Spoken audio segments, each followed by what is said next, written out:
Hola, bienvenidos todos a Equilibrium. Buenos días, buenas tardes, buenas noches. Vamos a hablar hoy del tema de la inflación.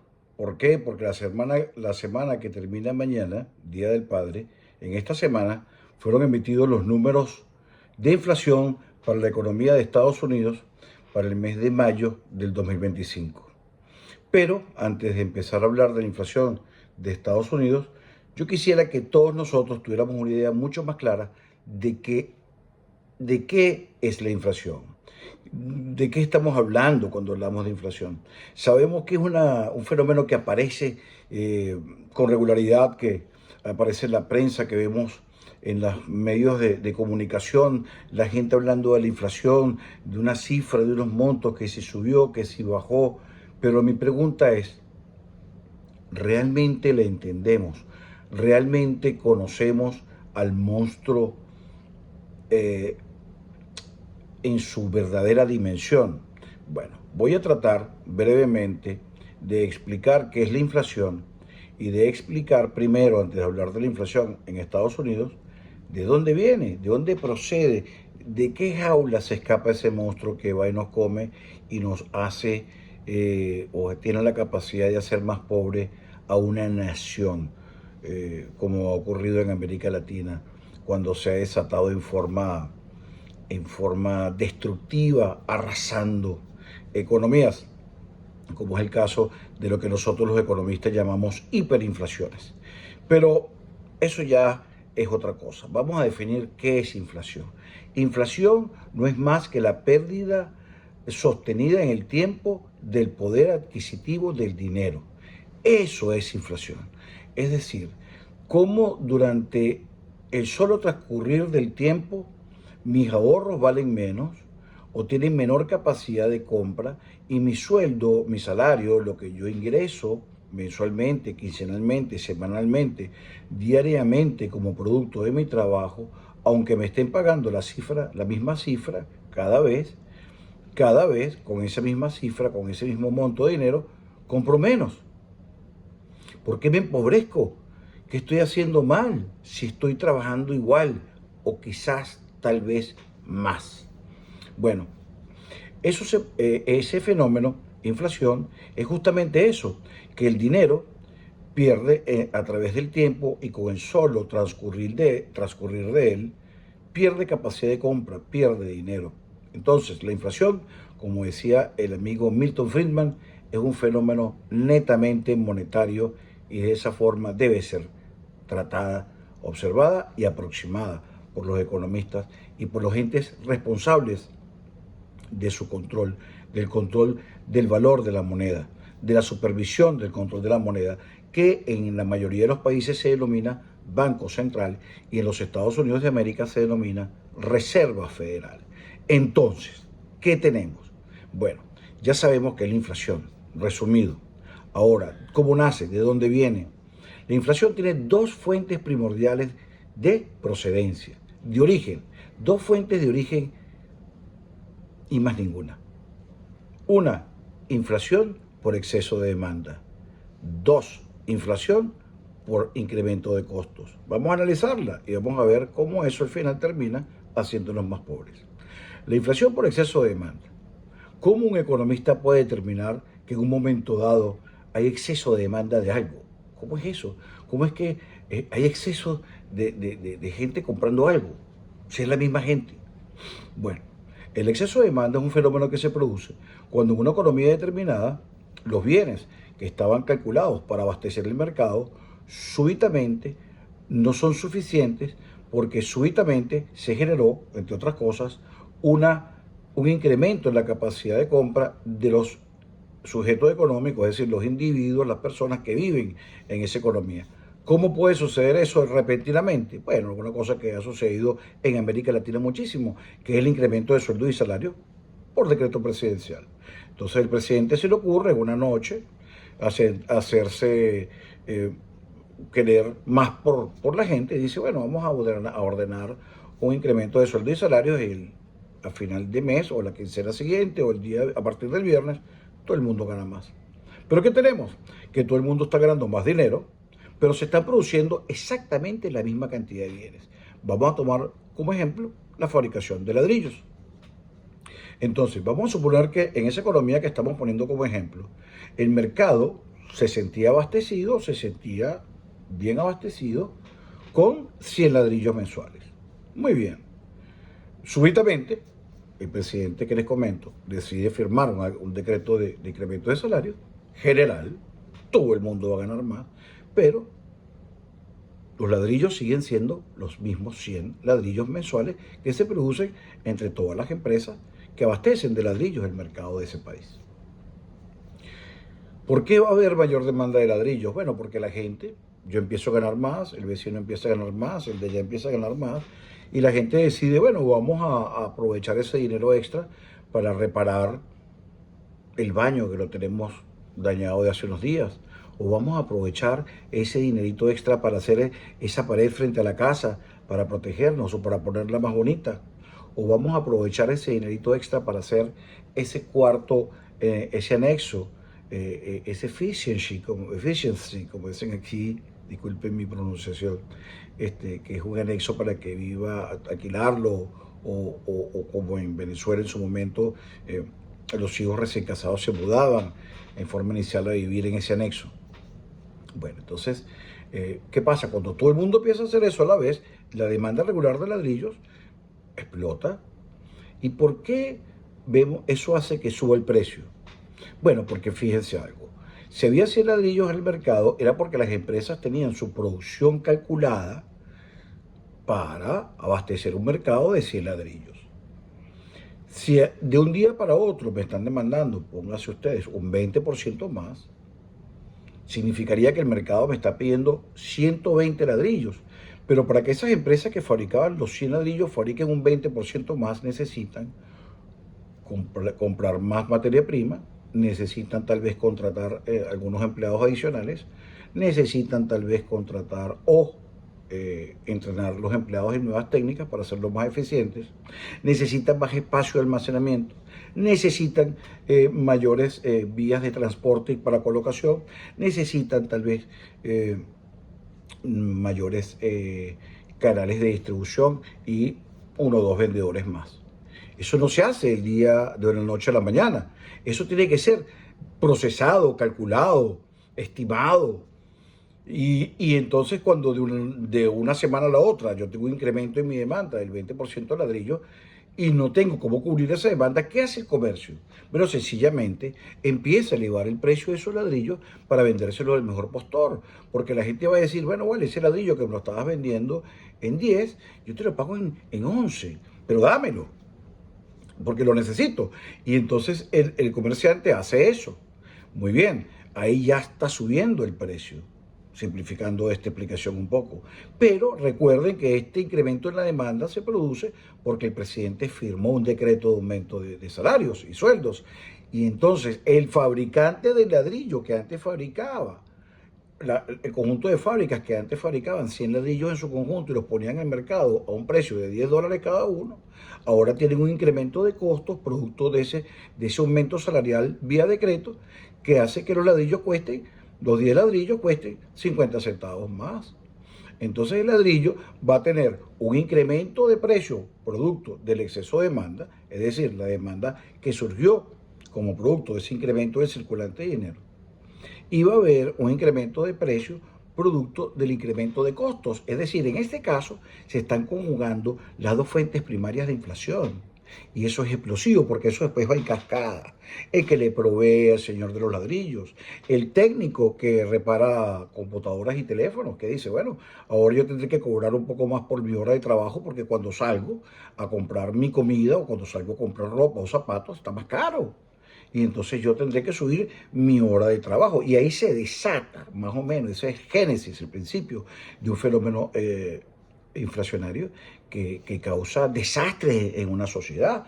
Porque entonces llega un momento donde esa afección que vamos sintiendo cada uno en nuestros bolsillos, vemos cómo se nos van los ahorros, cómo se nos vuelven sal y agua, empezamos a reclamar. Entonces vamos ante nuestros jefes y los empresarios y le decimos, mira, queremos aumento de salario, más aumento de salario, porque el que nos dieron no es suficiente y con esta inflación no podemos, no nos alcanzan los sueldos. Y entonces, por su lado, los empresarios dicen, bueno, pero es que si subimos los sueldos y salarios me van a subir los costos, yo no puedo hacer esto. Y entonces van al gobierno, empresarios, se enfrentan gobiernos y empresarios, se enfrentan trabajadores con empresarios y con el gobierno. Entonces viene un problema de estabilidad social. Entonces veamos cómo la inflación es un fenómeno destructivo, un fenómeno absolutamente aberrante del orden social. Ahora bien, ¿cómo se combate la inflación? Bueno, básicamente, como dijimos al principio, la inflación es un fenómeno monetario.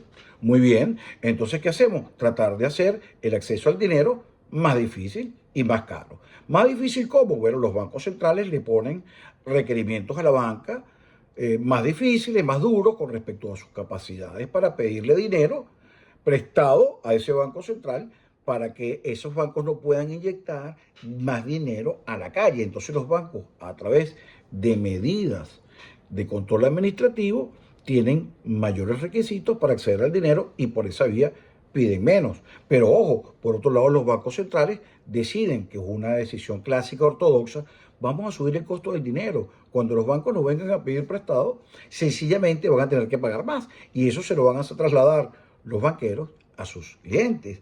Y entonces ahí se desacelera el proceso de crédito y entonces con eso se desacelera el proceso económico, se enfría un poco y la gente tiende entonces a gastar menos, consumir menos y empezamos de alguna forma a bajarle la velocidad a la inflación.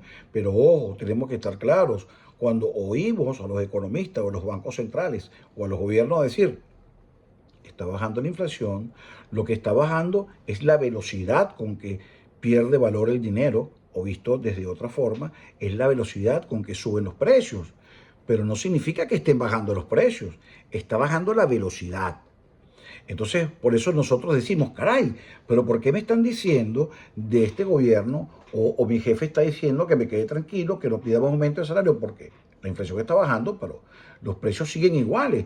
Claro, porque el gobierno y tu jefe lo que te están diciendo es que lo que está bajando es el ritmo de aceleración de la inflación, el ritmo de el incremento de precios, está bajando la velocidad de la pérdida de valor de tu dinero. Entonces, bueno, teniendo un poco más claro este fenómeno inflacionario, que es una cosa, como ya vemos, su capacidad de desestabilizar el orden social, la gravedad de este fenómeno, vemos por qué los gobiernos se empeñan tanto, los gobiernos serios por supuesto, en controlar este monstruo. Entonces ahí vamos al punto que empezó esta conversación.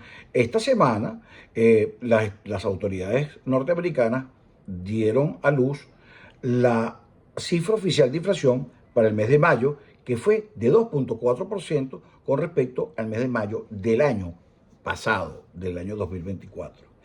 Y eso significa que la inflación subió una décima con respecto al año pasado y subió una décima también con respecto al mes inmediatamente anterior, que fue el mes de abril. Entonces, hubo muchísimo optimismo en los mercados por la cifra. ¿Y por qué hubo optimismo? Recordemos que la meta inflacionaria de Estados Unidos, de las autoridades monetarias, es controlar la inflación de tal forma que los costos, los precios, no suban más del 2% anualmente. Es decir, que la meta de control de la inflación es que la inflación tenga un techo del 2% anual. Pero estamos en 2,4. La gente se volvió contentísima y dijo, bueno, qué bueno que está en 2,4. Y algunos se preguntan, pero bueno, ¿por qué? ¿Por qué celebran algo que todavía está 4 décimas sobre el objetivo? ¿Y por qué ha costado tanto llegar al objetivo del 2%? Bueno, lo celebraron porque decían, la inflación en Estados Unidos se iba a sentir fuertemente acelerada o incentivada o alimentada por las medidas arancelarias del gobierno norteamericano. ¿Por qué? Porque los aranceles, que no son más que impuestos a los bienes importados, son un costo que va a trasladar el importador al consumidor final a través del precio.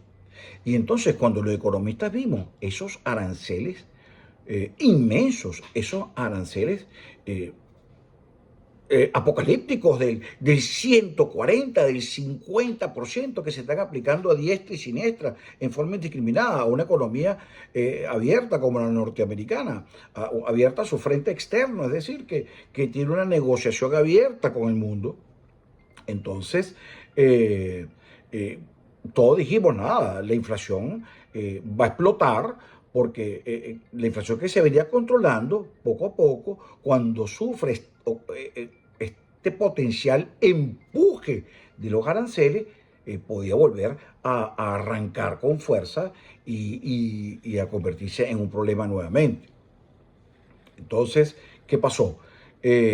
Bueno, todos celebraron. Pero hay un punto aquí que es importantísimo tomar en cuenta. Eh, los aranceles no afectaron en el mes de mayo la economía norteamericana como muchos esperaban, por una razón muy clara. Los importadores de productos terminados o semi-elaborados, o que se utilizan, los semi-elaborados o los terminados que se utilizan para también terminar de fabricar bienes dentro de Estados Unidos, lo que llamamos partes, eh, por el discurso que tenía el gobierno, el nuevo gobierno que asumió en enero, eh, estaba preparándose para un incremento sustancial de sus inventarios. ¿Y qué hicieron? Bueno, todos fueron masivamente a comprar mucho más inventario del que tradicionalmente compraban o necesitaban. ¿Y cómo lo sabemos? Bueno, ¿por qué? Por los últimos años, vamos a tomar en cuenta los últimos 5 años después del COVID, porque después del COVID la economía cambió y se reestructuró. Entonces vamos a concretar, en los últimos 5 años, el promedio mensual de importaciones en términos de dólares de los Estados Unidos ha sido de 300 mil millones de dólares mensuales. Entonces, en el mes de marzo, los importadores importaron 419 mil millones de dólares en valor, lo que significa un incremento de casi el 40%. Y en febrero también compraron un poco más del promedio y en enero también compraron un poco más del promedio. ¿Por qué? Porque se estaban creando inventarios, estábamos haciendo reservas de bienes y de partes para cuando llegaron los aranceles, tener capacidad de enfrentarlos, no trasladarle esos precios directamente a nuestros consumidores y mantener nuestra competitividad con respecto a los otros comerciantes y productores dentro de Estados Unidos. Entonces, ese incremento sustancial de inventarios permitió que ahora, en el mes de mayo, cuando ya los aranceles habían llegado, se habían presentado, en su gran parte, también recordemos que otra gran parte fue suspendida, fue disminuida o fue aplazada por el gobierno norteamericano, 90 días algunos y otros plazos. La inflación no afectó tanto porque estas empresas tenían inventario a precio viejo de importación, con arancel bajo o con poco arancel o con ningún arancel. Entonces esto permitió que los precios en mayo no se dispararan como muchos que no hicieron un estudio profundo de la situación lo esperaban. Y entonces los mercados bursátiles, que lo que esperan son buenas noticias, porque los mercados reaccionan inmediatamente. A las buenas noticias van para arriba, a las malas noticias van para abajo, y si no hay noticias, suben. Entonces, ¿por qué? Pues los mercados siempre van a ir en una dirección, siempre. Entonces vamos a hacer algo. Yo en este momento me voy a despedir, los dejo en este punto y los voy a ver en la segunda parte de este corto en nuestro podcast en Equilibrium y así no lo fastidio. Ustedes van un momento, hacen lo que tienen que hacer, y en un ratito nos vemos en Equilibrium de vuelta. Muchísimas gracias, buenos días, buenas tardes, buenas noches. No se pierdan que lo que viene es muy interesante, muy interesante. Recuerden suscribirse, darle like y formar parte de este pequeño grupo que cada día, poco a poco, va creciendo, pero vamos con firmeza. Gracias, nos vemos en un ratico. Buenos días, buenas tardes, buenas noches.